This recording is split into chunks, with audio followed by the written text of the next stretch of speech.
రాప్తాడు లాంటి సభ దేశ చరిత్రలో ఎక్కడా జరగలేదన్నారు మంత్రి సీదిరి అప్పలరాజు. రాబోయే ఎన్నికల్లో ప్రతిపక్ష పార్టీల అడ్రస్ గల్లంతవుతుందన్నారు. సిద్ధం సభపై ఎల్లో మీడియా తప్పుడు కథనాలు ప్రచురిస్తోందని మండిపడ్డారు మంత్రి అప్పలరాజు.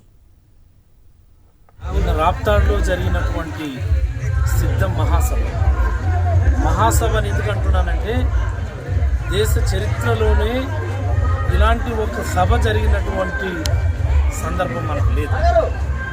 నిజంగా మేమందరూ టీవీల ముందు కూర్చొని చూస్తూ ఉంటే ఆ జనహోరు, ఆ జగనన్న హోరు చూస్తూ ఉంటే ఎవరికైనా సరే గూస్ బంప్స్ వస్తాయి.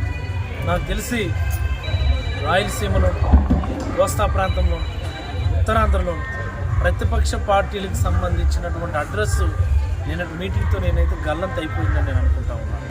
ఒక్కటి చెప్తా ఉన్నా, చంద్రబాబు నాయుడు గారికి కానీ, పవన్ కళ్యాణ్ కానీ, ఎల్లో మీడియా కానీ, లోకేష్ కానీ, ఈ రాష్ట్రంలో ఉన్నటువంటి లక్షలాది కోట్లాది మంది వైఎస్ఆర్ కాంగ్రెస్ పార్టీ కార్యకర్తలు అందరూ కూడా జగన్మోహన్ రెడ్డి గారిని మళ్ళీ అత్యధిక స్థానాలతో ముఖ్యమంత్రిని చేయడానికి సిద్ధంగా ఉన్నారు.